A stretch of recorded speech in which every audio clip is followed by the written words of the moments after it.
Hey there, Booktube. This is Sadie, and I am going to be doing the next installment, which is the next 14 little guys of the 80 and 80.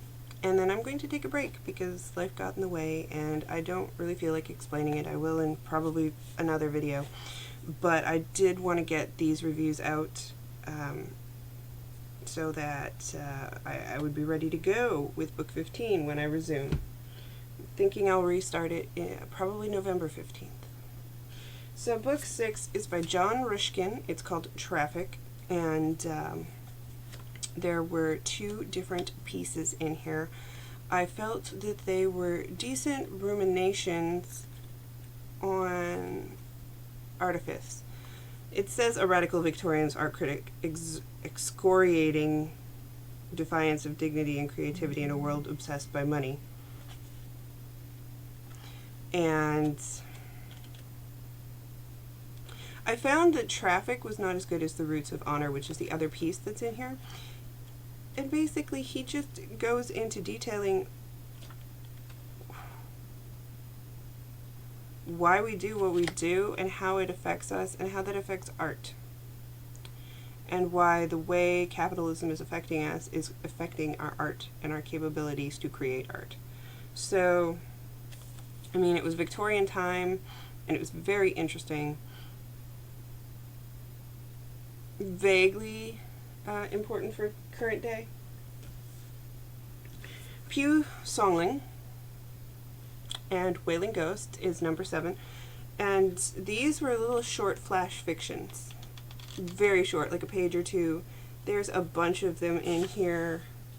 As you can see, here's the table of contents. Hold on.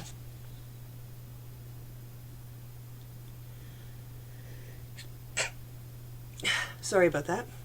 And I love these, and I do intend to go and find some more Pew Songling.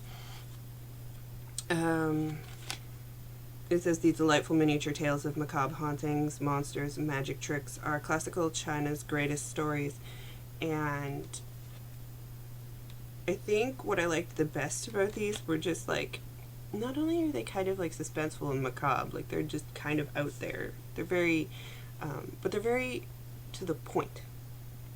And then the gore that comes out of nowhere is just to the point. It's not like, here's gore for the sake of gore, or here's gore to shock you. It's like, boom, this happened, and everybody keeps going. Which I really liked. This was translated by John Minford, and I don't know that I have a favorite story of them all. I really enjoyed them all. I think The Monster and the Buckwheat was probably my least favorite,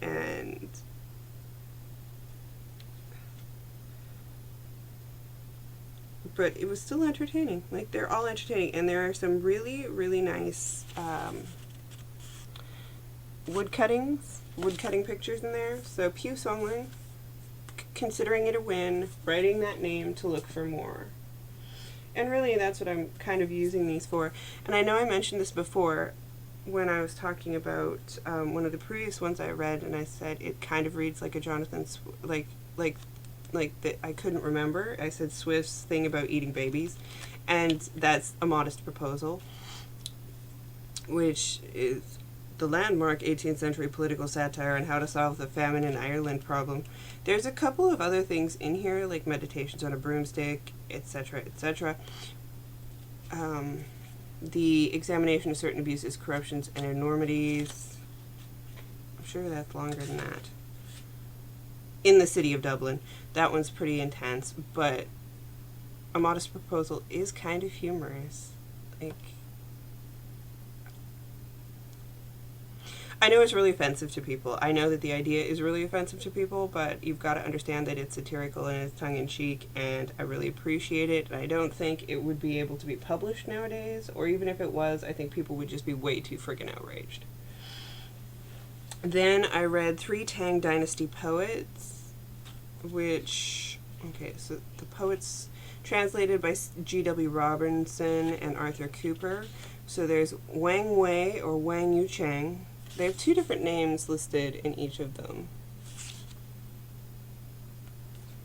Li Po Li Bai and Tufu Dufu. And it was okay. It was just okay. They're not poets I am anxious to read more of. I'm really picky with my poetry, and I tend to like the romantics. Walt Whitman, On the Beach at Night Alone, which was kind of apropos for me at the time I was reading it. This, I believe, is excerpts. Yes, Leaves of Grass, published in many different editions with additional poems between 1855 and 1892. And so there's a fair bit. But they didn't do anything for me. On a Beach at Night Alone, the actual one that is titled, made me feel a little better at the time, but just not. There's a lot of poetry selections, and I like the idea of getting to examine different poets and be like, okay, I liked this, or I didn't like this. And I liked the way that he wrote, but Pioneers, Oh Pioneers just bugged me, and I just couldn't recover from that.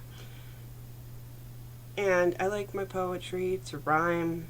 I like more rhyming schemes. I'm just not into more of a modern. Sylvia Plath I like, and I like Dorothy Parker, and I enjoy Lord Alfred Tennyson, and is he the one who wrote Tears, Idle Tears? I know not what they mean, tears from the depths of some divine despair that rise in the heart and gather in the eye at looking upon the autumn fields and knowing they are no more. That's right. That's the kind of person I am. Then I read Kenko, A Cup of Sake Beneath the Cherry Tree, which was translated by Meredith McKinney. And so this one is just basically little snippets. It's not poetry, but it's little short flash ideas, as you can see, separated by stars. And